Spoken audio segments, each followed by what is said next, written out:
بسم اللہ الرحمن الرحیم۔ پیش خدمت ہے کہانی امرو اور پتال خزانہ۔ امرو عیار گزشتہ کئی روز سے ملک تاتار کے بادشاہ کا شاہی مہمان بنا ہوا تھا۔ ملک تاتار کے بادشاہ نے اسے ایک کام کے لیے بلوایا تھا اور امرو نے یہ کام صرف چند روز میں ہی نپٹا دیا تھا، جس پر بادشاہ تاتار بے حد خوش ہوا اور اس نے امرو کو اس قدر بھاری انعام دیا کہ امرو کی خوشی کے مارے بری حالت ہو گئی۔ صرف چند روز کے اس معمولی سے کام کے لیے اس قدر بھاری انعام ملنے کا تو اسے خیال بھی نہ تھا، لیکن امرو چونکہ پہلی بار اس ملک میں آیا تھا، اس نے فوری طور پر واپس جانے کی بجائے یہاں کچھ روز رہنے اور یہاں کی سیر کرنے کا پروگرام بنا لیا، اور پروگرام کے تحت وہ روزانہ صبح کو گھوڑے پر سوار ہو کر شہر کی سیر کے لیے نکل کھڑا ہوتا اور دور تک گھوم کر اور لوگوں سے مل کر شام کو شاہی مہمان خانے میں واپس آ جاتا۔ آج صبح وہ سوچ رہا تھا کہ شہر سے کچھ دور واقع ایک پرانے قلعے کی سیر کرے جس کی اس نے بڑی شہرت سنی تھی، لیکن چونکہ یہ قلعہ شہر سے کافی فاصلے پر تھا اور امرو عیار اس کا راستہ نہ جانتا تھا، اسی لیے اس نے سوچا کہ شاہی مہمان خانے میں سے کسی ایسے آدمی کو ساتھ لے لے جو اس قلعے کا راستہ جانتا ہو۔ چنانچہ صبح کو نہا دھو کر وہ جب ناشتہ کرنے بیٹھا تو اس نے اسی ملازم کو جو ناشتہ لے کر آیا تھا روک لیا۔ میری بات سنو، کیا نام ہے تمہارا؟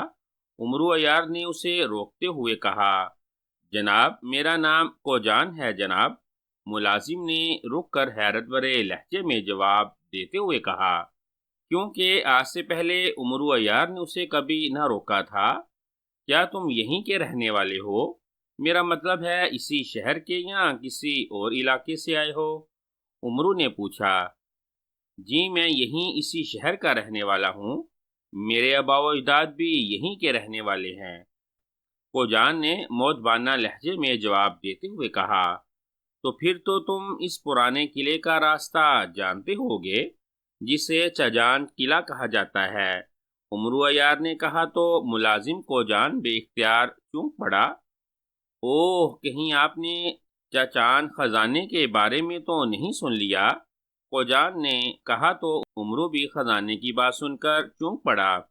نہیں، ہمیں تو صرف اتنا بتایا گیا ہے کہ یہ تاریخی قلعہ ہے۔ کیوں، کیا اس میں کوئی خزانہ بھی ہے؟ امرو نے دلچسپی کا اظہار کرتے ہوئے کہا۔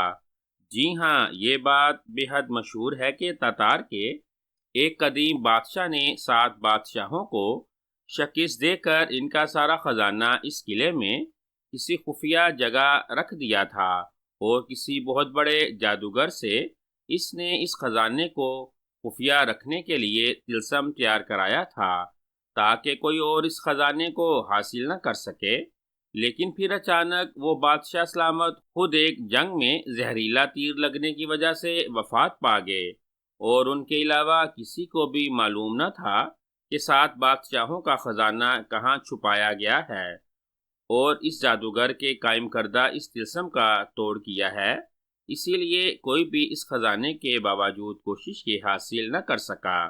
بہت سے لوگوں نے کوششیں کیں اور اس جادوگر کو بھی تلاش کیا گیا، لیکن صرف اتنا پتہ چل سکا کہ اس جادوگر کا نام پتال جادوگر ہے اور وہ کہیں سمندروں کی تہ میں رہتا ہے۔ اس پتال جادوگر تک بھی کوئی نہ پہنچ سکا، بلکہ اس خزانے کی تلاش میں اس قلعے کی بنیادیں تک کھود ڈال لی گئیں، لیکن خزانہ نہ مل سکا، اور آخرکار سب لوگ تھک ہار کر خاموش ہو گئے۔ لیکن اس خزانے کا چرچا بہرحال رہتا ہی ہے، اسی لیے آپ نے جب اس قلعے کی بات کی ہے تو مجھے خیال آیا کہ شاید آپ بھی اس خزانے کو تلاش کرنا چاہتے ہیں، ملازم نے جواب دیا۔ کیا کسی نجومی نے حساب بنا کر خزانے کی تلاش نہیں کی؟ امرو عیار نے دلچسپی لیتے ہوئے کہا۔ بے شمار بڑے بڑے نجومیوں نے کوشش کی ہے، دور دور کے ملکوں سے نجومی بلائے گئے، ان سب نے حساب کیا، لیکن ان سب کا حساب پتال جادوگر کے اس طلسم نے بیکار کر دیا۔ بس انہیں اتنا معلوم ہو جاتا ہے کہ بہت بڑا خزانہ ہے اور چاچان قلعے میں، لیکن کہاں ہے یہ پتہ نہیں چل سکا۔ ملازم نے جواب دیا۔ کوئی آدمی اس پتال جادوگر تک نہیں پہنچا؟ امرو نے پوچھا۔ سمندروں کی تہ میں کون جائے؟ اور پھر سنا ہے کہ وہ انتہائی ظالم اور شفاق جادوگر ہے، اسی لیے وہاں تک کوئی جا ہی نہیں سکا اور سب اپنا دل پکڑ کر رہ گئے۔ ملازم نے جواب دیا۔ کیا یہاں کوئی ایسا آدمی مل سکتا ہے جو اس پتال جادوگر کے بارے میں مجھے تفصیل بتا سکے؟ امرو عیار نے کہا، جی ہاں، کیوں نہیں، شاہی نجومی آپ کو بتا سکتا ہے۔ آپ شاہی مہمان ہیں، اسے بلوا کر اس سے پوچھ سکتے ہیں۔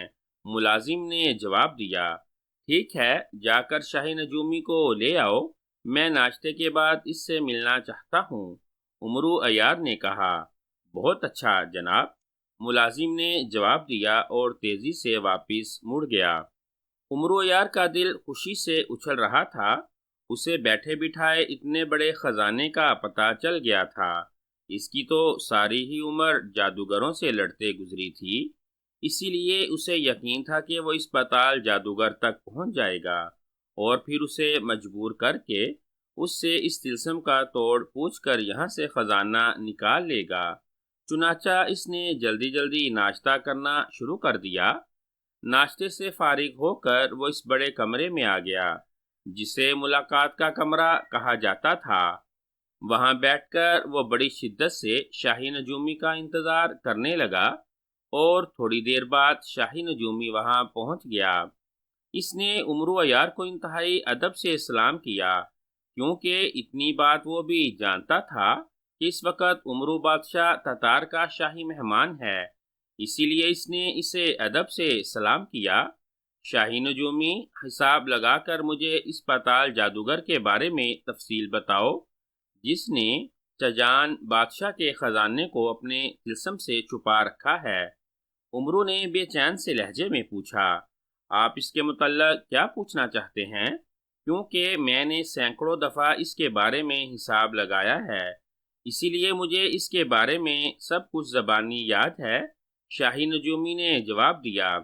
وہ کہاں رہتا ہے؟ اس جگہ کی کوئی خاص نشانی؟ وہ کیسا جادوگر ہے؟ اور اس کے علاوہ وہ سب کچھ جو تم اس کے بارے میں جانتے ہو؟ امرو عیار نے کہا، جناب، جیسا کہ آپ نے خود اس کا نام لیا ہے، اس کا نام پتال جادوگر ہے، بہت بڑا اور بہت طاقتور جادوگر ہے۔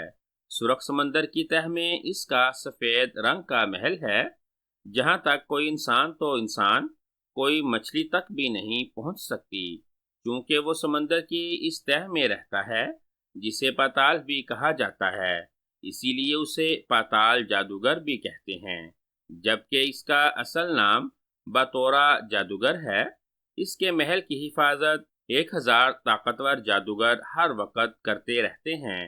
ان 1000 جادوگروں کے علاوہ 1000 مسلحہ اور خونخوار سپاہی بھی اس کی حفاظت کرتے ہیں، اور یہ سارے خونخوار سپاہی یہاں اسی ملک تتار کے رہنے والے ہیں، کیونکہ تتار کے قدیم بادشاہ چچان کی اس سے دوستی تھی اور چچان بادشاہ نے اس سے خزانہ چھپانے کے لیے طلسم بنوایا تھا، جبکہ اس کے انعام کے طور پر اس نے تتار کے 1000 انتہائی طاقتور اور بہادر سپاہی اسے تحفے میں دیے تھے۔ چونکہ وہ انتہائی طاقتور جادوگر ہے، اسی لیے اس نے ان 1000 سپاہیوں پر جادو کر کے انہیں لافانی بنا دیا ہے۔ وہ 1000 سپاہی ابھی تک ویسے ہی جوان اور طاقتور ہیں جیسا کہ قدیم دور میں تھے، حالانکہ یہاں زمین پر ان کے رشتہ داروں کی 10 نسلیں گزر چکی ہیں۔ وہ سپاہی بھی اب اگر اس محل سے نکل کر اس دنیا میں آئے تو وہ فوراً ہلاک ہو جائیں گے، چونکہ وہاں تک کوئی انسان پہنچ ہی نہیں سکتا، اسی لیے مجبوری ہے، سب دل چھوڑ کر رہ جاتے ہیں۔ شاہی نجومی نے جواب دیتے ہوئے کہا، تم نے یہ سارا حساب علم جفر سے کیا ہے یا علم رمل سے؟ امرو عیار نے پوچھا، تو شاہی نجومی بے اختیار چونک پڑا۔ آپ کیسے جانتے ہیں ان علوم کے بارے میں؟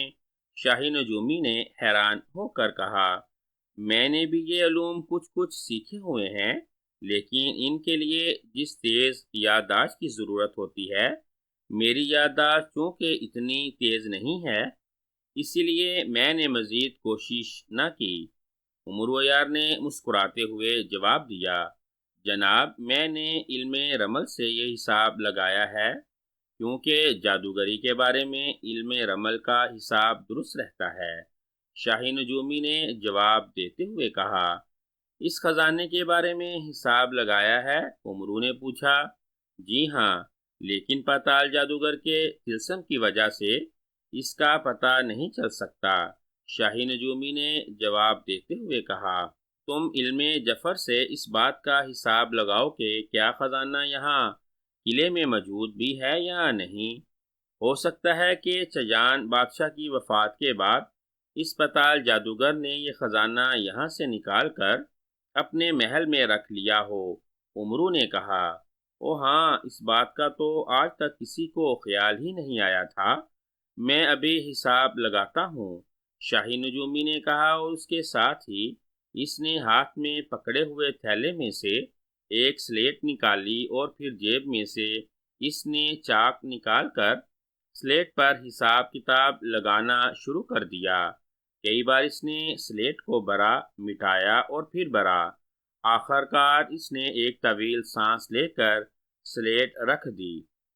جناب، آپ کی بات درست ثابت ہوئی ہے، خزانہ چچان قلعے میں موجود ہی نہیں ہے، وہ واقعی پتال جادوگر کے قبضے میں ہے۔ اس نے سارا خزانہ اپنے محل کے ایک تہہ خانے میں رکھا ہوا ہے، اور خونخوار تاتاری سپاہی ہی اس کی حفاظت پر مامور ہیں، شاہی نجومی نے جواب دیا، اور عمرو مسکرا دیا۔ ٹھیک ہے، بس میں یہی جاننا چاہتا تھا، اور اب تو اس کی تلاش بھی بیکار ہے، اب تم جا سکتے ہو، عمرو نے کہا، اور شاہی نجومی نے اپنا سامان سمیٹا اور عمرو کو سلام کر کے واپس چلا گیا۔ عمرو کو معلوم تھا کہ اب سارے شہر میں اس بات کا علم ہو جائے گا کہ خزانہ چچان قلعے میں نہیں رہا، اور اس کے خیال کے مطابق یہ اچھی بات تھی، کیونکہ اسے خطرہ تھا کہ اگر اس نے چچان قلعے سے خزانہ حاصل کر لیا تو کہیں بادشاہ تتار اس خزانے کا مالک نہ بن بیٹھے۔ اب جب وہ اس پتال جادوگر کا خاتمہ کر کے خزانہ حاصل کرے گا تو وہ اکیلا ہی اس کا مالک ہوگا۔ اس نے بادشاہ تتار سے واپس جانے کی اجازت لی، اور دوسرے روز وہ اپنے گھوڑے پر سوار ہو کر اس شہر سے نکلا، اور گھوڑا دوڑاتے ہوئے وہ سمندر کے کنارے کے ساتھ ساتھ چلتا ہوا آگے بڑھ گیا۔ جب عمرو یار کا گھوڑا بالکل سنسان جگہ پر پہنچ گیا تو اس نے گھوڑے کو روکا اور پھر گھوڑے سے نیچے اتر آیا۔ اس نے زنبیل میں سے ایک چھوٹی سی سونے کی بنی ہوئی مچھلی نکالی، اور آگے بڑھ کر اس نے اس مچھلی کو سمندر کے پانی میں 2 بار ڈبکی دی اور پھر پیچھے ہٹ گیا۔ اس نے مچھلی کو ریت پر رکھ دیا، دوسرے لمحے مچھلی اس طرح تڑپی جیسے وہ زندہ ہو، اس کی جسامت بھی تیزی سے بڑی ہوتی جا رہی تھی۔ سنہری مچھلی، میں نے پتال جادوگر کے محل تک جانا ہے، جو سنا ہے کہ سرخ سمندر کی تہہ میں ہے اور سفید رنگ کا بنا ہوا ہے، کیا تم مجھے وہاں تک پہنچا سکتی ہو؟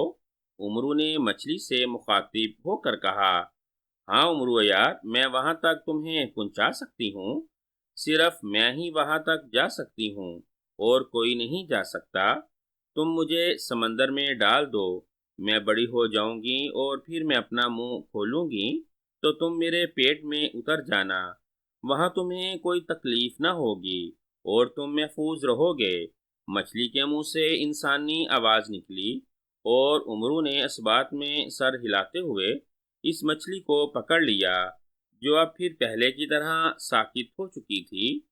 یہ مچھلی اسے ایک بار سمندر کی شہزادی نے تحفے کے طور پر اس وقت دی تھی جب اس نے سمندر کی شہزادی کی جان ایک سمندری دیو سے بچائی تھی، لیکن عمرو اسے کام میں آج لا رہا تھا، کیونکہ آج سے پہلے اسے کام میں لانے کی اسے ضرورت ہی نہ پڑی تھی، اور اس کے ساتھ بات صرف اسی صورت میں ہو سکتی تھی جب اسے سمندر کے پانی میں 2 بار غوطہ دیا جائے، اور اب عمرو یار نے ایسا ہی کیا تھا اور مچھلی بول پڑی تھی۔ عمرو یار مچھلی کو پکڑے آگے بڑھا، اور پھر سمندر کے کنارے رک کر اس نے ہاتھ گھمایا، اور ہاتھ میں پکڑی ہوئی مچھلی کو اس نے دور سمندر میں پھینک دیا۔ مچھلی سمندر کے پانی میں گر کر نیچے تہہ میں بیٹھتی چلی گئی، اور عمرو سمندر کے کنارے کھڑا اس کے نمودار ہونے کا انتظار کرتا رہا۔ کافی دیر کے بعد سمندر میں ہلچل سی پیدا ہوئی، اور پھر ایک بڑی پہاڑ جیسی مچھلی کا بڑا سا کھلا ہوا منہ نمودار ہوا۔ میں سنہری مچھلی ہوں آقا، اب میں بڑی ہو گئی ہوں، میں منہ کھولتی ہوں، تم میرے منہ کے ذریعے میرے پیٹ میں اتر جاؤ، مچھلی نے بولتے ہوئے کہا، اور عمرو یار کے اس بات میں سر ہلانے پر مچھلی نے اپنا بڑا سا پھاٹک نما منہ کھول دیا اور ساتھ ہی سر ریت پر رکھ دیا۔ عمرو یار تیزی سے چلتا ہوا اس کے منہ میں داخل ہوا، اور پھر اس کے حلق سے گزر کر وہ جب اس کے پیٹ میں پہنچا تو یہ دیکھ کر اسے بے حد اطمینان ہوا کہ مچھلی کا پیٹ واقعی ایک بڑے کمرے جتنا تھا، اور وہاں باقاعدہ بیٹھنے کے لیے کرسی اور سونے کے لیے پلنگ بھی موجود تھا، اور ساتھ ہی ایک آئینہ بھی اس کے پیٹ کی دیوار کے ساتھ نصب تھا، جس میں سے سمندر کا کنارہ دور دور تک نظر آ رہا تھا۔ عمرو یار اطمینان سے کرسی پر بیٹھ گیا، اور اس کے ساتھ ہی مچھلی میں حرکت پیدا ہوئی، اور اس کے ساتھ ہی آئینے پر منظر بدلنے لگا۔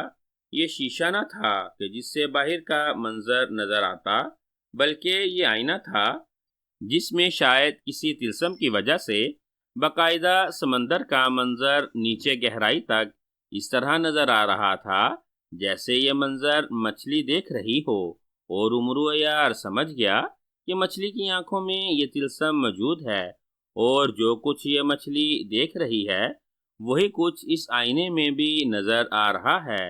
پہلے چونکہ مچھلی کا منہ سمندر کے کنارے کی طرف تھا، اسی لیے سمندر کا کنارہ نظر آ رہا تھا، لیکن اب چونکہ مچھلی سمندر کی گہرائی کی طرف دیکھ رہی تھی، اسی لیے اب اسے سمندر کی گہرائی اس آئینے میں نظر آ رہی تھی۔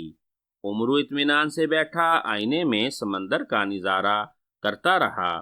عجیب و غریب قسم کی مچھلیاں اور سمندری جانور اسے سمندر میں تیرتے پھرتے نظر آ رہے تھے، لیکن کافی گہرائی میں جانے کے بعد مچھلی نے ایک بار پھر اپنا رخ بدلا، اور وہ مزید گہرائی میں جانے کی بجائے سیدھی جا رہی تھی، اور عمرو یار فوراً ہی اس کی وجہ سمجھ گیا کہ مچھلی پہلے سرخ سمندر میں جائے گی اور پھر وہاں سے گہرائی میں اترے گی۔ جب بیٹھے بیٹھے عمرو یار تھک گیا اور سمندر کے ایک جیسے نظارے دیکھ دیکھ کر اکتا گیا، تو وہ کرسی سے اٹھا اور ایک طرف رکھے ہوئے پلنگ پر جا کر لیٹ گیا۔ پلنگ پر باقاعدہ بستر لگا ہوا تھا، اور مچھلی کے تیزی سے تیرنے کی وجہ سے ہلکے ہلکے ہچکولے آ رہے تھے، اسی لیے عمرو یار کو لیٹتے ہی نیند نے آ گھیرا، اور تھوڑی دیر بعد وہ گہری نیند سو چکا تھا، اور پھر اچانک ایک زوردار جھٹکے کی وجہ سے اس کی آنکھیں کھل گئیں، اور اس نے دیکھا کہ کمرے میں موجود روشنی کا رنگ سرخ پڑ چکا تھا۔ وہ سمجھ گیا کہ اس کی نیند کے دوران مچھلی سرخ سمندر تک پہنچ گئی ہے، اور یہ جھٹکا بھی جس سے اس کی نیند کھلی تھی وہ مچھلی کے رخ بدلنے کی وجہ سے لگا تھا۔ چنانچہ وہ جلدی سے بستر سے اٹھ کر کرسی کی طرف بڑھا، اور پھر کرسی پر بیٹھ کر سامنے موجود آئینے میں دیکھنے لگا۔ مچھلی واقعی گہرے سرخ رنگ کے پانی میں سے گزر رہی تھی، اور اب اس کا رخ گہرائی کی طرف ہی تھا۔ مچھلی کی رفتار بے حد تیز تھی، لیکن عمرو کو بس معمولی سے ہچکولے ہی محسوس ہو رہے تھے۔ پھر اچانک دور سے اسے گہرائی میں سفید رنگ کا ایک بڑا سا محل نظر آنے لگ گیا، اور وہ سمجھ گیا کہ یہی اس پتال جادوگر کا محل ہے۔ وہ سنبھل کر بیٹھ گیا۔ تھوڑی دیر بعد مچھلی اس سفید رنگ کے محل کے دروازے تک پہنچ گئی۔ مچھلی نے ایک دیوار کے ساتھ جیسے ہی اپنا منہ لگایا، دیوار درمیان سے کھل گئی اور مچھلی نے اپنا منہ اندر کر دیا۔ آقا، اب آپ میرے منہ سے نکل کر محل میں داخل ہو جائیں۔ ایک آواز عمرو عیار کو سنائی دی اور عمرو عیار کرسی سے اٹھ کھڑا ہوا۔ تم کہاں رہو گی؟ میں نے واپس بھی تو جانا ہے، عمرو نے پوچھا۔ آپ جب باہر جائیں تو 2 بار میرے سر پر ہاتھ رکھیں، میں پھر پہلے جیسی ہو جاؤں گی اور آپ مجھے اپنے پاس رکھ لیں، مچھلی نے جواب دیا، اور عمرو سر ہلاتا ہوا اس کے حلق سے گزرتا ہوا اس کے بڑے سے منہ سے نکل کر باہر آ گیا۔ یہ ایک بڑا سا کمرہ تھا اور مچھلی اب پوری طرح اس بڑے کمرے میں آ گئی تھی اور اس کے عقب میں دیوار بھی برابر ہو چکی تھی۔ عمرو نے باہر نکل کر مچھلی کے سر پر 2 بار ہاتھ پھیرا تو مچھلی چھوٹی ہوتی چلی گئی، اور جب وہ پہلے جیسی جسامت کی ہو گئی تو عمرو نے اسے اٹھا کر اپنی زنبیل میں ڈالا اور زنبیل میں سے تلوار نکال کر اس نے ہاتھ میں پکڑی اور ایک طرف نیچے جاتی ہوئی سیڑھیوں کی طرف بڑھنے لگا۔ سیڑھیاں چکر کھاتی ہوئی نیچے جا رہی تھیں۔ عمرو عیار ہاتھ میں تلوار پکڑے احتیاط سے سیڑھیاں اترتا چلا جا رہا تھا، اور پھر وہ ایک تہہ خانے نما کمرے میں پہنچ گیا جہاں روشنی کم تھی اور اندھیرا زیادہ تھا۔ اچانک اس کی نظریں سیڑھیوں کے ساتھ موجود 3 آدمیوں پر پڑیں جنہوں نے بھاری لباس پہن رکھے تھے اور سروں پر بالکل اسی انداز کی ٹوپیاں پہن رکھی تھیں جس انداز کی ٹوپیاں ملک تاتار کے سپاہی پہنتے تھے، اور انہیں دیکھتے ہی عمرو سمجھ گیا کہ یہ انہی 1000 سپاہیوں میں سے 3 سپاہی ہیں جن کا تعلق ملک تاتار سے ہے، لیکن اس کے ساتھ ہی اسے شاہی نجومی کی بات یاد آ گئی کہ پتال جادوگر نے ان پر کوئی ایسا جادو کر دیا ہے کہ نہ ہی یہ بوڑھے ہوتے ہیں اور نہ ہی مر سکتے ہیں۔ ظاہر ہے اب ان پر تلوار بھی اثر نہ کر سکے گی، اسی لیے ان سے لڑنا بیکار تھا۔ چنانچہ ایک لمحے میں عمرو نے عیاری سے کام لینے کا فیصلہ کر لیا۔ او آدم ذات، اور یہاں اچانک ان تینوں میں سے ایک نے چیختے ہوئے کہا۔ وہ دراصل آپس میں باتیں کرنے میں ایسے مصروف تھے کہ پہلے انہوں نے عمرو کو دیکھا ہی نہ تھا، اور شاید ان کے تصور میں بھی نہ تھا کہ کوئی آدم ذات بھی یہاں آ سکتا ہے، لیکن پھر ایک کی نظریں نیچے اترتے ہوئے عمرو پر پڑ گئیں اور وہ چیخ پڑا۔ اس کے ساتھ ہی باقی 2 بھی اس کی طرف متوجہ ہو گئے اور انہوں نے اپنی تلواریں بھی نکال لیں۔ رک جاؤ، میری بات سنو، ورنہ پتال جادوگر ہلاک ہو جائے گا اور ساتھ ہی تم سب بھی ہلاک ہو جاؤ گے۔ عمرو نے ایک ہاتھ میں پکڑی ہوئی تلوار کو اوپر کرتے ہوئے اور دوسرا خالی ہاتھ بھی اوپر اٹھاتے ہوئے چیخ کر کہا، اور اس کے اس طرح چیخنے اور ہاتھ اوپر اٹھانے کی وجہ سے اس کی طرف لپکتے ہوئے وہ تینوں سپاہی ٹک کر رک گئے۔ کون ہو تم اور یہاں کیسے پہنچ گئے ہو؟ ان میں سے ایک نے حیرت بھرے لہجے میں کہا، میرا نام عمرو ہے اور مجھے جادو دیوتا نے خاص طور پر یہاں بھیجا ہے۔ میں خزانوں کا حکیم ہوں اور تمہارے آقا پتال جادوگر کا خزانہ بیمار ہو گیا ہے، میں اس کے علاج کے لیے آیا ہوں، عمرو عیار نے جواب دیا۔ خزانوں کا حکیم، خزانہ بیمار ہو گیا ہے؟ یہ کیسے ہو سکتا ہے؟ خزانے کیسے بیمار ہو سکتے ہیں؟ ان تینوں نے حیرت بھرے لہجے میں کہا۔ جس طرح انسان بیمار ہو جاتے ہیں اسی طرح خزانے بھی بیمار ہو جاتے ہیں اور ان کا بھی علاج کرنا پڑتا ہے۔ تم ایسا کرو کہ فوراً مجھے پتال جادوگر کے خزانے کے پاس لے چلو تاکہ میں تمہیں سمجھا سکوں کہ خزانے کیسے بیمار ہوتے ہیں۔ عمرو نے بڑے عیارانہ لہجے میں جواب دیا، وہاں تک کوئی نہیں جا سکتا جب تک آقا پتال اجازت نہ دیں، ایک سپاہی نے کہا۔ تو پھر مجھے پتال جادوگر تک لے چلو، جلدی کرو، ایسا نہ ہو کہ خزانہ بیماری کی وجہ سے مر جائے۔ عمرو عیار نے کہا، آؤ چلو۔ ان میں سے ایک نے کہا، عمرو نے اسی دوران اپنی تلوار واپس نیام میں ڈال لی تھی، اسی لیے وہ سپاہی بھی مطمئن ہو گئے تھے۔ تھوڑی دیر بعد سپاہی اسے لے کر مختلف راہداریوں سے گزر کر ایک بڑے کمرے کے دروازے پر لے آیا۔ دروازہ بند تھا۔ اس نے دروازے پر دستک دی۔ کون ہے؟ اندر سے ایک چیختی ہوئی آواز سنائی دی۔ سپاہی ہوں آقا، اور خزانوں کے حکیم کو لے آیا ہوں جسے جادو دیوتا نے بھیجا ہے۔ سپاہی نے جواب دیا، خزانوں کے حکیم، یہ کیا کہہ رہے ہو؟ بہرحال بھیج دو اسے اندر۔ دروازے کی دوسری طرف سے حیرت بھری آواز سنائی دی۔ اس کے ساتھ ہی دروازہ کھل گیا اور عمرو عیار اندر چلا گیا۔ یہ ایک بہت بڑا کمرہ تھا جسے انتہائی شاہانہ انداز میں سجایا گیا تھا۔ ایک تخت پر ایک بوڑھا آدمی بیٹھا ہوا تھا۔ اس کے جسم پر جادوگروں جیسا لباس تھا، مگر عمرو عیار ایک بات دیکھ کر چونک پڑا۔ اس بوڑھے کی دونوں آنکھیں گہرے سرخ رنگ کی تھیں، اور عمرو جانتا تھا کہ جس جادوگر کی آنکھیں گہرے سرخ رنگ کی ہوں، اس کا مطلب ہوتا ہے کہ اس جادوگر نے اپنی جان اپنے اندر ہی رکھی ہوئی ہے، اور ایسا صرف وہ جادوگر کر سکتے ہیں جو انتہائی طاقتور ہوں اور یہ سمجھتے ہوں کہ وہ اپنی جان کی حفاظت آسانی سے کر سکتے ہیں۔ بہرحال عمرو کو یہ دیکھ کر بے حد خوشی ہوئی تھی۔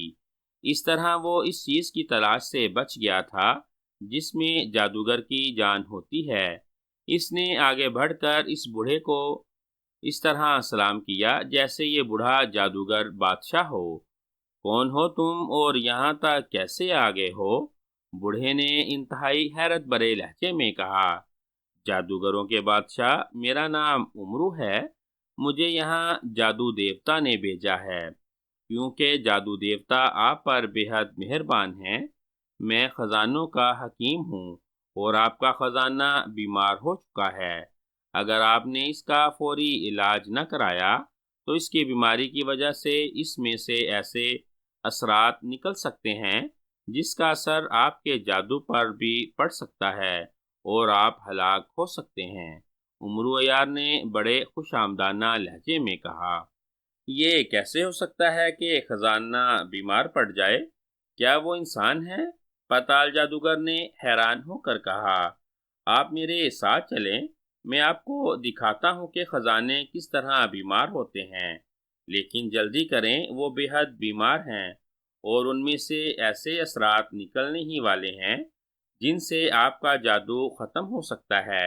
اسی لیے تو جادو دیوتا نے مجھے خاص طور پر یہاں آپ کے پاس بھیجا ہے، عمرو نے کہا، اور اس نے خوش آمدانہ لہجہ اسی لیے اختیار کیا تھا اور جادو دیوتا کا نام اسی لیے لیا تھا تاکہ پتال جادوگر اپنے جادو کی مدد سے اس کے بارے میں جاننے کی کوشش ہی نہ کرے، اور وہ اپنے مقصد میں پوری طرح کامیاب رہا تھا۔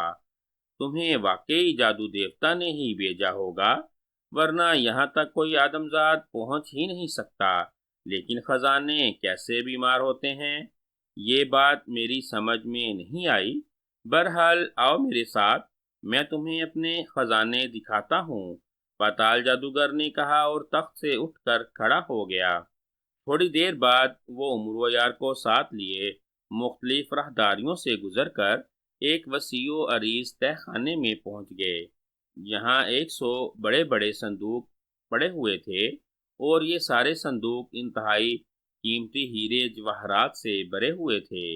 عمرو عیار اتنی دولت دیکھ کر حیرت سے بت بن گیا۔ اس کے تصور میں بھی نہ تھا کہ اس پتال جادوگر کے پاس اتنی دولت ہوگی۔ یہ واقعی 7 بادشاہوں کا خزانہ تھا۔ یہ ہے میرا خزانہ، اب بتاؤ مجھے کہ یہ کیسے بیمار ہیں؟ پتال جادوگر نے عمرو عیار سے مخاطب ہو کر کہا، کیا یہ وہی خزانہ ہے جو تم نے چچان قلعے سے اٹھا لیا تھا؟ عمرو عیار نے پوچھا۔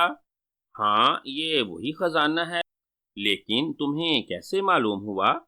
واقعی اب مجھے یقین ہو گیا ہے کہ تمہیں جادو دیوتا نے بھیجا ہوگا، پتال جادوگر نے کہا، اور عمرو عیار بے اختیار مسکرا دیا۔ اس نے آگے بڑھ کر ایک صندوق میں پڑے ہوئے ہیروں میں سے ایک ہیرا اٹھایا اور پھر واپس مڑ آیا۔ دیکھو، اسے غور سے دیکھو جادوگروں کے بادشاہ، اس ہیرے کا ایک کنارہ تمہیں مدھم نظر آ رہا ہے، بس یہی بیماری ہے۔ اس طرح پورا خزانہ مدھم پڑ جائے گا اور پھر سیاہ ہو کر ہلاک ہو جائے گا۔ امرو یار نے وہ ہیرا پتال جادوگر کو دکھاتے ہوئے کہا، اور پتال جادوگر وہ ہیرا ہاتھ میں پکڑ کر اسے غور سے دیکھنے لگا۔ اوہ اوہ، واقعی ایسا ہی ہے؟ پھر اس کا علاج کیسے ہوگا؟ پتال جادوگر نے ہیرے کو غور سے دیکھتے ہوئے حیران ہو کر کہا، بڑی آسانی سے، تم چونکہ اس خزانے کے مالک ہو، اسی لیے تم اس کا علاج آسانی سے کر سکتے ہو۔ تم ایسا کرو کہ زمین پر لیٹ جاؤ اور اپنی آنکھیں بند کر لو۔ تم نے اس وقت تک معمولی سی حرکت بھی نہیں کرنی جب تک میں نہ کہوں۔ میں اس دوران ایک خاص منتر پڑھوں گا، اور جب تم آنکھیں کھولو گے تو تمہارا سارا خزانہ بیماری سے تندرست ہو چکا ہوگا۔ امرو عیار نے کہا، اور پتال جادوگر اسبات میں سر ہلاتا ہوا جلدی سے زمین پر پشت کے بل لیٹ گیا، اور پھر اس نے آنکھیں بند کر لیں۔ امرو عیار نے زنبیل میں سے خنجر سلیمانی نکالا اور پھر پتال جادوگر کی طرف بڑھا، اور پتال جادوگر نے چونکہ آنکھیں بند کر رکھی تھیں اور اسے یقین تھا کہ امرو غلط آدمی نہیں ہو سکتا کیونکہ اسے جادو دیوتا نے بھیجا ہے، اسی لیے وہ بے فکر ہو کر آنکھیں بند کیے لیٹا ہوا تھا۔ امرو خنجر سلیمانی ہاتھ میں پکڑے پتال جادوگر کے قریب گیا، اور دوسرے لمحے اس نے جھک کر پوری قوت سے خنجر سلیمانی پتال جادوگر کے دل میں دستے تک اتار دیا۔ پتال جادوگر چیخ مار کر اچھلا اور اس کی آنکھیں کھلیں، جن میں شدید تکلیف کے ساتھ ساتھ شدید حیرت کے تاثرات بھی نمایاں تھے۔ تمہیں تو جادو دیوتا نے خزانے کے علاج کے لیے بھیجا تھا، پتال جادوگر نے کراہتے ہوئے کہا۔ ہاں، خزانے کے علاج کے لیے نہیں، بلکہ تمہیں موت کے گھاٹ اتارنے کے لیے بھیجا تھا، امرو عیار نے مسکراتے ہوئے کہا۔ پتال جادوگر چند لمحے تڑپنے کے بعد آخر کار ساکت ہو گیا۔ وہ ہلاک ہو چکا تھا کیونکہ اس کی جان اس کے اپنے اندر ہی تھی، کسی اور چیز میں نہ تھی۔ اسی لیے دل میں لگنے والے خنجر سلیمانی نے اس کا خاتمہ کر دیا تھا۔ اس کے مرتے ہی ایک خوفناک دھماکہ ہوا اور ہر طرف دھواں پھیل گیا، اور پھر جب دھواں جھٹا تو امرو نے دیکھا کہ اس محل کی اندرونی دیواریں بھی غائب ہو چکی تھیں اور صرف بیرونی دیواریں رہ گئی تھیں۔ وہ شاید اصل تھیں، اسی لیے قائم رہ گئی تھیں، اور اب امرو عیار کو وہیں کھڑے کھڑے پورا محل نظر آ رہا تھا۔ اس نے دیکھا کہ ہر طرف ان تاتاری سپاہیوں کی لاشیں بکھری ہوئی پڑی تھیں، بے شمار جادوگر بھی مرے پڑے تھے۔ پتال جادوگر کے ساتھ ساتھ وہ سب بھی مر چکے تھے، جبکہ خزانوں کے صندوق ویسے ہی پڑے ہوئے تھے۔ امرو جلدی سے آگے بڑھا، اور پھر اس نے زنبیل کا منہ کھولا اور صندوقوں میں موجود ہیرے جواہرات زنبیل میں ڈالنے شروع کر دیے۔ ساتھ ساتھ وہ خوشی سے اچھل بھی رہا تھا کہ نہ صرف اس نے پتال جادوگر کا خاتمہ کر دیا ہے، بلکہ اسے اس قدر خزانہ بھی مل گیا ہے کہ اتنا خزانہ 7 بادشاہوں کے پاس بھی نہ ہوگا۔ امرو عیار آج بڑا خوش تھا کیونکہ سردار امیر حمزہ نے ایک کارنامے کے انعام میں اسے اتنا انعام دیا تھا کہ امرو عیار کا دل خوش ہو گیا تھا۔ چنانچہ وہ خوش خوش گھوڑے پر سوار اپنے مکان کی طرف جا رہا تھا کہ اچانک ایک بوڑھی عورت روتی ہوئی ایک گلی سے نکلی، اور اس نے آگے بڑھ کر امرو عیار کے گھوڑے کی لگام پکڑی اور ایک بار پھر بے تحاشا رونے لگی۔ کون ہو تم بوڑھی اماں، اور کیوں رو رہی ہو؟ امرو عیار نے حیرت بھرے انداز میں پوچھا۔ میرا چندن ہار کالی چڑیل چھین کر لے گئی ہے، میں وہ ہار تمہیں دینے آ رہی تھی، کیونکہ میں بوڑھی عورت ہوں۔ میں نے اس ہار کا کیا کرنا تھا، لیکن وہ کالی چڑیل اسے چھین کر لے گئی۔ بوڑھی عورت نے روتے ہوئے کہا، مجھے دینے آ رہی تھی، آخر تم مجھے ہی کیوں دینے آ رہی تھی؟ امرو عیار نے بری طرح چونک کر پوچھا، تم نے جو کارنامہ انجام دیا ہے زلار جادوگر کو مارنے کا، اور جس پر سارا شہر تمہاری تعریفیں کر رہا ہے، میں اس کارنامے کی خوشی میں یہ ہار تمہیں انعام دینے آ رہی تھی۔ اور بھی سن لو کہ یہ ہار دنیا کا سب سے قیمتی ہار ہے، میری دادی نے مجھے دیا تھا۔ یہ ہار دراصل ملکہ چڑیل کا تھا، جس نے ایک بار خوش ہو کر میری دادی کو دیا تھا، لیکن اب ملکہ چڑیل مر چکی ہے، اور اس کی بیٹی کالی چڑیل اب چڑیلوں کی شہزادی ہے۔ اسے یہ ہار بے حد پسند تھا، چنانچہ وہ آئی اور مجھ سے چھین کر لے گئی۔ میں اسی لیے رو رہی ہوں۔ بوڑھی عورت نے کہا، او پھر تو یہ ہار میرا تھا۔ وہ چڑیل شہزادی کی کیا جرت کہ وہ میرا ہار چھین سکے؟ کہاں ہے وہ کالی چڑیل؟ میں ابھی اس سے وہ ہار واپس لے آتا ہوں۔ امرو یار کی لالچی طبیعت قیمتی ہار کا سن کر جوش میں آ گئی۔ وہ اپنے محل میں پہنچ گئی ہوگی۔ اس کا محل چڑیل وادی میں ہے، مجھے راستہ آتا ہے، آؤ میں تمہیں دکھاؤں اس کا محل۔ بوڑھی عورت نے فوراً کہا، اور امرو عیار نے سر ہلاتے ہوئے اسے بازو سے پکڑا اور اٹھا کر پیچھے گھوڑے پر بٹھا لیا۔ بوڑھی عورت اسے راستہ بتا رہی تھی، اور امرو عیار گھوڑا دوڑاتا ہوا آگے بڑھتا گیا۔ مسلسل گھوڑا دوڑاتے دوڑاتے امرو عیار نہ جانے کہاں سے کہاں پہنچ گیا۔ اسے جوش میں راستے کا خیال تک نہ رہا تھا، اور تھوڑی دیر بعد وہ ایک بہت بڑی وادی میں پہنچ گیا، جس کے گرد پہاڑ کالے رنگ کے تھے اور انتہائی ہیبت ناک تھے۔ بس رک جاؤ، یہ ہے چڑیل وادی، بوڑھی عورت نے کہا، اور امرو عیار نے گھوڑا روک کر حیرت سے ادھر ادھر دیکھنے لگا۔ اسی لمحے بوڑھی عورت چھلانگ لگا کر نیچے اتر آئی۔ ہا ہا ہا، میں کامیاب رہی۔ بوڑھی عورت نے کہکے مارنے شروع کر دیے، اور وہ زمین پر لیٹ کر کروٹیں لینے لگی۔ دوسرے لمحے جب وہ اٹھ کر کھڑی ہوئی تو وہ ایک چڑیل بن چکی تھی، انتہائی خوفناک چڑیل۔ امرو عیار خوف سے گھوڑے سے نیچے اتر آیا۔ ارے تم کون ہو اور مجھے یہاں کیوں لے آئی ہو؟ امرو عیار نے خوف زدہ لہجے میں کہا، میں چڑیل شہزادی کالی چڑیل کی کنیز ہوں۔ امرو عیار، زلار جادوگر جس کا تم نے خاتمہ کیا ہے، وہ ہماری شہزادی کالی چڑیل کا استاد تھا، اسی لیے کالی چڑیل نے تم سے اپنے استاد کا انتقام لینے کا فیصلہ کیا ہے۔ اب تم نہیں بچ سکتے۔ ہا ہا ہا، اس چڑیل نے قہقہ لگاتے ہوئے کہا۔ اچھا تو تم واقعی چڑیل ہو، تم مجھے دھوکہ دے کر یہاں لے آئی ہو۔ میں امرو عیار ہوں، دنیا کا سب سے بڑا عیار۔ دیکھو میں ابھی تمہارا کیا حشر کرتا ہوں۔ امرو عیار کو واقعی غصہ آ گیا تھا۔ اس نے جلدی سے زنبیل میں ہاتھ ڈالا اور اس میں سے ایک چھوٹا سا انسانی مجسمہ باہر نکالا۔ اس نے مجسمے کو زمین پر رکھ دیا۔ انسانی مجسمے، بڑے ہو جاؤ اور اس چڑیل کو کھا جاؤ، اس نے مجھے دھوکہ دیا ہے، امرو عیار نے چیخ کر کہا۔ دوسرے لمحے وہ مجسمہ بڑا ہوتا گیا۔ بڑے ہوتے ہوتے وہ پورا دیو جتنا بڑا ہو گیا، اور پھر اس نے بجلی کی سی تیزی سے ہاتھ بڑھایا اور اس چڑیل کو گردن سے پکڑ لیا۔ چڑیل چیخنے لگی۔ اس نے اس کے بازو پر دانت مارے، لیکن وہ انسانی مجسمہ تو بے حد طاقتور تھا۔ اس نے اس چیختی چلاتی ہوئی چڑیل کو منہ میں ڈالا اور اس طرح کھانے لگا جیسے کوئی مزے لے لے کر سیب کھاتا ہے۔ ہا ہا ہا، یہ انسانی مجسمہ چڑیل خور ہے۔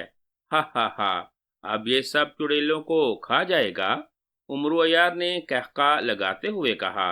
اسی لمحے دور سے چیخنے چلانے کی آوازیں سنائی دینے لگیں، اور عمرو یار نے دیکھا کہ ہر طرف بے تحاشا خوفناک چڑیلیں دوڑتی ہوئی آ رہی تھیں، انتہائی خوفناک شکلوں والی چڑیلیں۔ سب سے آگے آگے ایک ایسی چڑیل تھی جس نے سیاہ رنگ کا لبادہ سر سے پیر تک پہن رکھا تھا۔ میں کالی چڑیل ہوں، چڑیل شہزادی، میں تمہیں اور تمہارے اس انسانی مجسمے کو ہلاک کر دوں گی، کالی چڑیل نے چیختے ہوئے کہا، اور اس کے ساتھ ہی اس نے زور زور سے اپنے دونوں ہاتھ ہلائے۔ اسی لمحے عمرو عیار کے قریب ہی ایک بہت بڑا اور خوفناک دیو نمودار ہوا۔ اس نے دونوں ہاتھوں میں ایک بہت بڑی اور خوفناک چٹان اٹھائی ہوئی تھی۔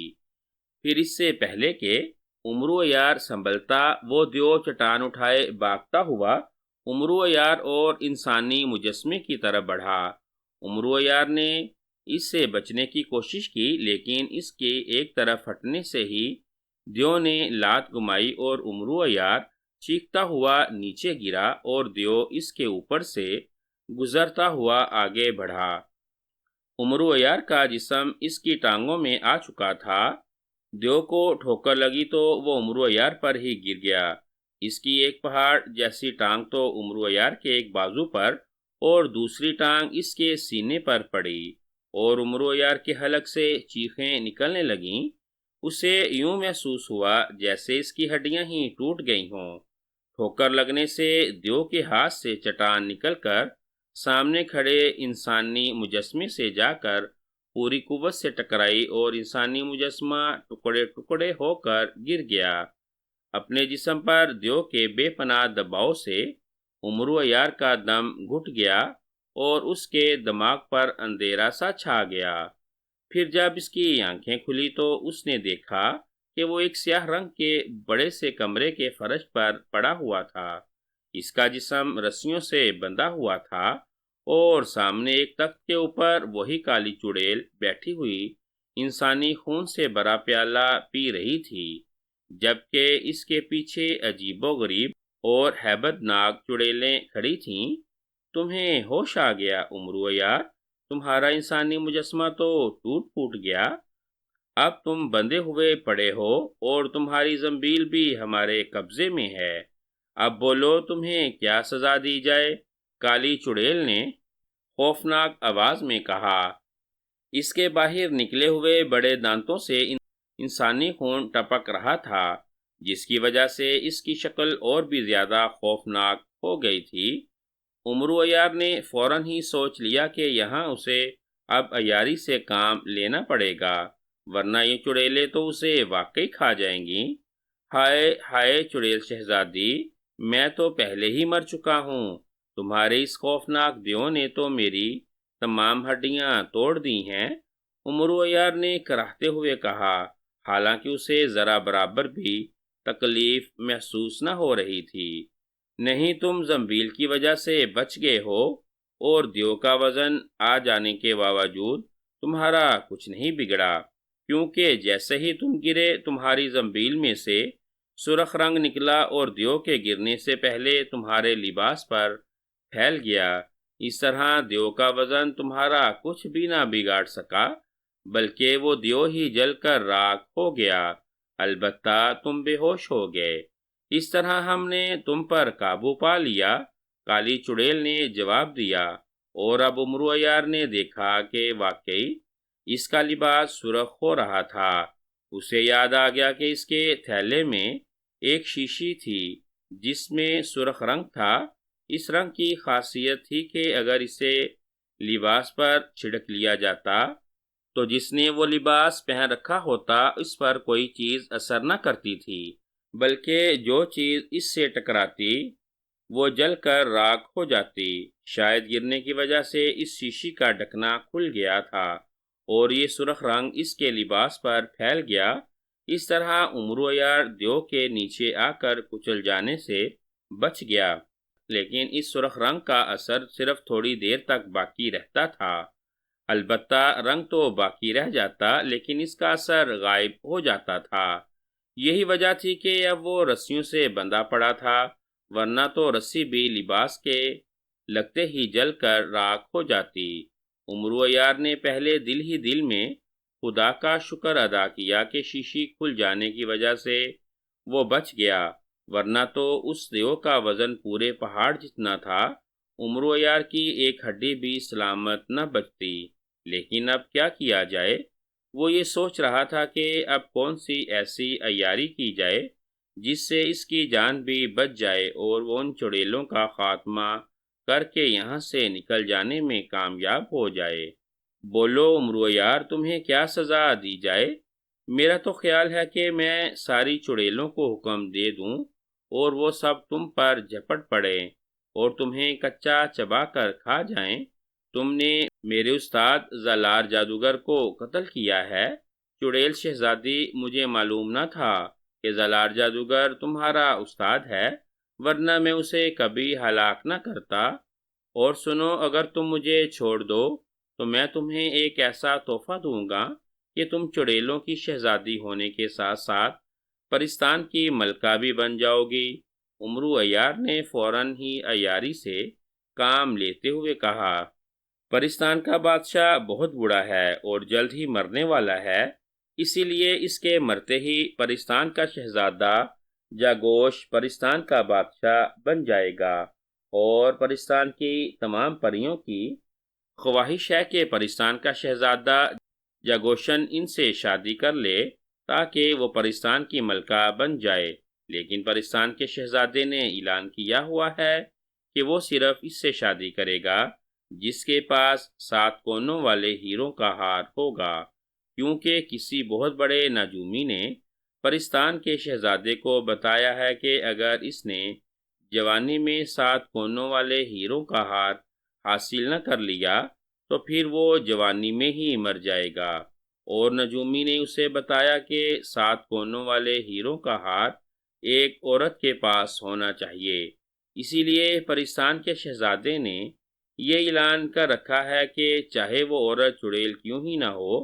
عمرو یار نے فوراً ہی ایک کہانی بنا کر کالی چڑیل کو سناتے ہوئے کہا، او لیکن میرے پاس تو 7 کونوں والا ہیروں کا ہار تو نہیں ہے، پھر میں پرستان کی ملکہ کیسے بن سکتی ہوں؟ کالی چڑیل نے منہ بناتے ہوئے جواب دیا، پوری دنیا میں صرف مجھے معلوم ہے کہ 7 کونوں والے ہیروں کا ہار کہاں موجود ہے اور کس طرح اسے حاصل کیا جا سکتا ہے، اور اگر تم چاہو تو میری مدد سے یہ ہار حاصل کر کے پرستان کی ملکہ بن سکتی ہو۔ عمرو عیار نے جواب دیا، اگر ایسی بات ہے تو پھر میں ضرور پرستان کی ملکہ بنوں گی، مجھے تو پرستان کی ملکہ بننے کا بہت شوق ہے، اور پھر مجھے کوئی بھی بدصورت نہیں کہہ سکے گا۔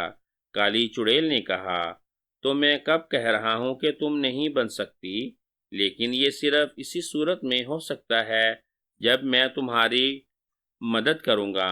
عمرو عیار نے کہا، تو پھر جلدی بتاؤ کہ یہ ہار کہاں ہے اور میں اسے کیسے حاصل کر سکتی ہوں؟ کالی چڑیل نے پرجوش لہجے میں کہا، ایسے نہیں کالی چڑیل، آخر میں تمہاری مدد کروں گا تو تمہیں بھی چڑیل دیوتا کی قسم کھا کر یہ وعدہ کرنا پڑے گا کہ تم مجھے کچھ نہیں کہو گی، میری دوست بن جاؤ گی، میری زنبیل مجھے واپس کر دو گی۔ عمرو عیار نے کہا، لیکن اس کے بعد اگر تم نے وہ ہار حاصل کرنے میں میری مدد نہ کی تو پھر میں کیا کروں گی؟ اسی لیے تم پہلے قسم کھاؤ۔ کالی چڑیل نے فوراً ہی کہا، میں جادو دیوتا کی قسم کھا کر کہتا ہوں کہ میں تمہاری مدد کروں گا تاکہ تم 7 کونوں والے ہیروں والا ہار حاصل کر سکو اور پرستان کی ملکہ بن جاؤ۔ عمرو عیار نے جلدی سے قسم کھاتے ہوئے کہا، اس نے سوچا تھا کہ چونکہ کالی چڑیل زلار جادوگر سے جادو سیکھ رہی ہے، اسی لیے لازماً وہ یہی سمجھے گی کہ جادو دیوتا کی قسم نہیں توڑی جا سکتی۔ حالانکہ عمرو یار کا جادو دیوتا سے کیا تعلق تھا؟ اگر وہ اللہ تعالیٰ کی قسم کھاتا تب تو یقیناً نہ توڑ سکتا تھا، لیکن عمرو بہت بڑا عیار تھا، اسی لیے اس نے کالی چڑیل سے عیاری کی تھی اور کالی چڑیل اس کی عیاری میں آ گئی تھی۔ ٹھیک ہے، جادو دیوتا کی قسم کھا کر تم اب قسم نہیں توڑ سکتے، مجھے زلار جادوگر نے بتایا تھا کہ جو جادو دیوتا کی قسم توڑتا ہے وہ جل کر راکھ ہو جاتا ہے۔ کالی چڑیل نے مطمئن ہوتے ہوئے کہا، تو اب تم کھاؤ چڑیل دیوتا کی۔ امرو یار نے دل ہی دل میں خوش ہوتے ہوئے کہا، اور جواب میں کالی چڑیل نے بھی قسم کھا لی، کیونکہ اب اس کے دل میں پرستان کی ملکہ بننے کا شوق پیدا ہو گیا تھا۔ اب قسم نہ توڑنا ورنہ تم ساری چڑیلوں سمیت جل جاؤ گی۔ اب میں تمہارا دوست ہوں، مجھے آزاد کر دو۔ امرو یار نے خوش ہوتے ہوئے کہا، اور پھر کالی چڑیل کے حکم سے ایک چڑیل نے آگے بڑھ کر اس کی رسیاں کھول دیں، اور امرو یار اطمینان کا سانس لیتا ہوا اٹھ کر کھڑا ہو گیا۔ کالی چڑیل نے ایک اور چڑیل کو زنبیل میں لانے کے لیے کہا، اور وہ چڑیل سر ہلاتی ہوئی کمرے سے باہر نکل گئی۔ تھوڑی دیر بعد وہ واپس آئی تو اس کے ہاتھ میں امرو یار کی زنبیل تھی، جو اس نے امرو کو لا کر دے دی۔ امرو نے جھپٹ کر اپنی زنبیل اس چڑیل سے لی اور جلدی اسے اپنی بغل میں لٹکا لیا۔ اب تم بتاؤ کہ وہ 7 کونوں والا ہار کہاں ہے اور اسے کس طرح حاصل کیا جا سکتا ہے؟ کالی چڑیل نے کہا۔ چڑیل شہزادے، اس میں ایک شرط ہے، وہ تم پہلے سن لو۔ یہ ہار صرف ایک چڑیل کو اس صورت میں مل سکتا ہے جب دنیا میں وہ اکیلی چڑیل ہو، ورنہ نہیں مل سکتا، اور یہاں تو سینکڑوں بلکہ ہزاروں چڑیلیں ہوں گی۔ امرو عیار نے کہا، ہاں، اس وادی میں سینکڑوں ہزاروں چڑیلیں موجود ہیں، پھر میں کیسے یہ ہار حاصل کر سکتی ہوں؟ تم ہی کوئی ترکیب بتاؤ۔ کالی چڑیل نے منہ بناتے ہوئے کہا، ایک ترکیب ہے، لیکن پہلے تم ان چڑیلوں کو باہر نکالو، پھر میں بتاؤں گا۔ امرو یار نے فوراً کہا، دیکھو اپنی قسم نہ توڑنا ورنہ جل کر راکھ ہو جاؤ گے، اور سنو، اگر تم نے مجھے نقصان پہنچانے کی کوشش کی تو تم یہاں سے بچ کر نہیں جا سکتے۔ کالی چڑیل نے کہا، چڑیل شہزادی، میں تو تمہارا دوست ہوں، پھر میں تمہیں کیسے نقصان پہنچا سکتا ہوں؟ تم بے فکر رہو۔ امرو یار نے کہا، اور کالی چڑیل نے سر ہلاتے ہوئے کمرے میں موجود تمام چڑیلوں کو باہر جانے کا حکم دیا، اور تمام چڑیلیں کمرے سے باہر چلی گئیں۔ اب بتاؤ وہ ترکیب کیا ہے؟ کالی چڑیل نے کہا، پہلے یہ بتاؤ کہ چڑیلوں کی موت کس چیز میں ہوتی ہے، آگ میں یا پانی میں، تاکہ وہ ترکیب نہ بتاؤں کہ کہیں ایسا نہ ہو کہ تم مر جاؤ اور میری قسم ٹوٹ جائے اور میں جل کر راکھ ہو جاؤں۔ امرو عیار نے کہا، اچھا ٹھیک ہے، میں تمہیں بتاتی ہوں۔ ہم چڑیلوں کی موت آگ میں ہے، اگر ہمیں آگ کے الاؤ میں گرا دیا جائے تو ہم مر جاتی ہیں، اس کے علاوہ ہمیں نہیں مارا جا سکتا۔ کالی چڑیل نے فوراً ہی یہ خاص راز بھی امرو عیار کو بتا دیا۔ او، اچھا ہوا تم نے بتا دیا۔ امرو عیار نے سر ہلایا اور پھر کچھ دیر خاموش کھڑا، جیسے کچھ سوچ رہا ہو۔ تم کیا سوچ رہے ہو؟ جلدی ترکیب بتاؤ، کالی چڑیل نے غصیلے لہجے میں کہا۔ چڑیل شہزادی، بات یہ ہے کہ 7 کونوں والا ہار حاصل کرنے کے لیے تمہیں اور وادی میں تمام چڑیلوں کو مصنوعی طور پر آگ کے الاؤ سے ایک بیک وقت گزرنا پڑے گا۔ یہ بہت ضروری ہے۔ امرو عیار نے کہا، ارے نہیں، ہم تو آگ کے الاؤ سے نہیں گزر سکتی، ہم تو جل کر راکھ ہو جائیں گی۔ کالی چڑیل نے جلدی سے انکار میں سر ہلاتے ہوئے کہا، تم فکر نہ کرو چڑیل شہزادی، آخر میں دنیا کا سب سے بڑا عقل مند تمہارا دوست ہوں۔ میں تمہیں ایک ایسی ترکیب بتاتا ہوں کہ آگ تمہیں کچھ بھی نہ کہہ سکے گی اور تم آگ کے الاؤ سے صحیح سلامت گزر جاؤ گی۔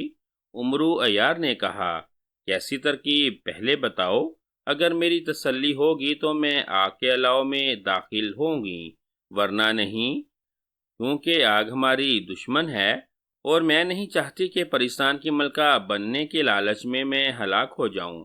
کالی چڑیل نے بڑے سخت لہجے میں کہا، بالکل بالکل، تمہاری تسلی بہت ضروری ہے۔ ویسے ایک بات سن لو، میں نے جادو دیوتا کی قسم کھائی ہے، اسی لیے اب میں تمہارا دوست ہوں، دشمن نہیں۔ امرو یار نے فوراً ہی کہا، تمہاری دوستی یا دشمنی کی بات نہیں ہے، یہ میری زندگی کا سوال ہے۔ تم ہر حال میں وہ ترکیب بتاؤ۔ کالی چڑیل نے اپنے خوفناک اور بڑے بڑے دانت نکالتے ہوئے کہا۔ دیکھو، تمہیں مجھ پر اعتماد کرنا ہی پڑے گا۔ اعتماد کے بغیر کوئی بات نہیں بنتی۔ جب تک تم اعتماد نہیں کرو گی، اس وقت تک ترکیب کامیاب نہیں ہو سکتی۔ ایسا نہ ہو کہ میں تمہیں ترکیب بتاؤں اور تم اعتماد نہ کر کے یا خوف کی وجہ سے انکار کر دو، اور اس طرح تو تم کبھی بھی پرستان کی ملکہ نہ بن سکو گے۔ اور پھر یہ بھی بتا دوں کہ تم پرستان کی ملکہ بن کر راج کرو گی، ساری عمر مزے کرو گی۔ امرو عیار نے بڑے اعتماد برے لہجے میں کہا، تم باتیں زیادہ بناتے ہو، خوام خواہ کی باتیں۔ ترکیب بتاؤ جلدی۔ کالی چڑیل نے اس بار قدرے غصیلے لہجے میں کہا۔ وہ دراصل جلدی جلدی وہ ترکیب جاننا چاہتی تھی، لیکن امرو عیار ترکیب بتانے کی بجائے بس باتیں بنائے جا رہا تھا۔ پہلے تم بتاؤ کہ تمہیں مجھ پر اعتماد ہے یا نہیں؟ امرو عیار نے کہا، بالکل پورا ہے۔ آخر تم نے جادو دیوتا کی قسم کھائی ہے۔ لیکن وہ ترکیب بتاؤ۔ کالی چڑیل نے کہا، واہ، یہ ہوئی نا بات۔ اب میری بات غور سے سنو، بس تم آنکھیں بند کر کے اس ترکیب پر عمل کر دو، پھر دیکھو کس طرح تم پرستان کی ملکہ بن جاتی ہو۔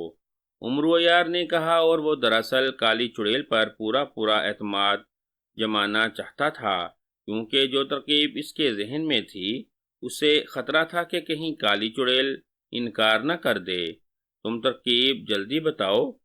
کالی چڑیل نے اس بار ضد ہوتے ہوئے کہا، تم چڑیلوں کی شہزادی ہو، تمہارے پاس خزانہ تو ہوگا جس میں ہیرے جواہر ہوں گے۔ امرو عیار نے کہا، ہاں، بہت بڑا خزانہ ہے۔ تم کیوں پوچھ رہے ہو؟ کالی چڑیل نے کہا، بس بات بن گئی۔ تم ایسا کرو کہ بہت بڑا آگ کا الاؤ تیار کرواؤ، اور پھر سب چڑیلوں کو اپنے خزانے میں سے ایک ایک ہیرا دے دو، خود بھی ایک ہیرا ہاتھ میں پکڑ لو۔ اس کے بعد اطمینان سے آگ میں سے گزر جاؤ۔ جس کے ہاتھ میں ہیرا ہو، اس پر آگ اثر نہیں کرتی۔ امرو عیار نے بڑے اعتماد برے لہجے میں کہا، واہ، یہ تو بہت اچھی ترکیب ہے، میں ابھی اس کا بندوبست کرتی ہوں۔ کالی چڑیل نے کہا۔ پھر وہ تخت سے اتری اور امرو عیار کو لے کر ایک بڑے میدان میں آ گئی۔ اس نے وادی میں موجود تمام چڑیلوں کو اکٹھا کیا اور انہیں یہ ترکیب بتائی۔ سب نے پہلے تو انکار کیا اور شہزادی کو کہا کہ یہ بڑا خطرناک آدمزاد ہے، ایسا نہ ہو کہ سب جل جائیں۔ لیکن شہزادی پر پرستان کی ملکہ بننے کا بھوت سوار تھا۔ اس نے سب کو راضی کر لیا کہ امرو عیار بڑا عقل مند آدمی ہے، اور پھر اس نے قسم کھائی ہے، اسی لیے وہ غلط نہیں کہہ سکتا۔ چنانچہ آخرکار سب راضی ہو گئیں، اور پھر شہزادی کے حکم پر ان سب نے مل کر لکڑیاں اکٹھی کیں اور اس میدان میں بہت بڑا الاؤ دہکایا۔ اس کے بعد شہزادی امرو کو ساتھ لے کر شاہی خزانے میں گئی، اور اس نے امرو کے سامنے سب چڑیلوں کو ہیرے دینے شروع کر دیے۔ اسی طرح اس کا سارا خزانہ خالی ہو گیا۔ آخر میں اس نے ایک بڑا سا ہیرا خود اٹھایا۔ ایک بات سن لو چڑیل شہزادی، تم سب نے اکٹھے ہو کر اس الاؤ میں سے گزرنا ہے، تبھی شرط پوری ہوگی۔ اگر ایک بھی چڑیل باہر رہ گئی یا پیچھے رہ گئی تو پھر یہ شرط پوری نہ ہوگی۔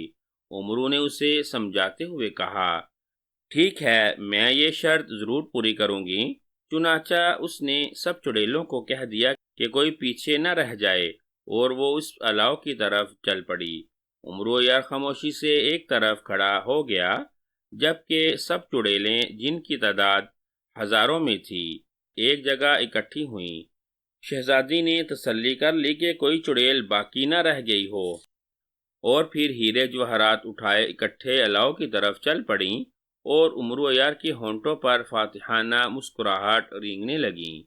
اسے معلوم تھا کہ جیسے ہی یہ چڑیلیں آگ میں داخل ہوں گی، جل کر راکھ ہو جائے گی۔ بلا ہیرے آگ سے انہیں کیسے بچا سکتے ہیں؟ یہ تو اس نے جان بوجھ کر کہا تھا کہ اس طرح چڑیل شہزادی کے خزانے پر بھی قبضہ کر سکے۔ تھوڑی دیر بعد تمام چڑیلیں کالی چڑیل سمیت آگ میں داخل ہوئیں اور پھر ان کی چیخوں سے پوری وادی گونج اٹھی۔ وہ سب بری طرح جلنے لگیں اور دیکھتے ہی دیکھتے سب کی سب بیک وقت جل کر راکھ ہو گئیں، اور عمرو عیار بے اختیار زور زور سے قہقہے مارنے لگا۔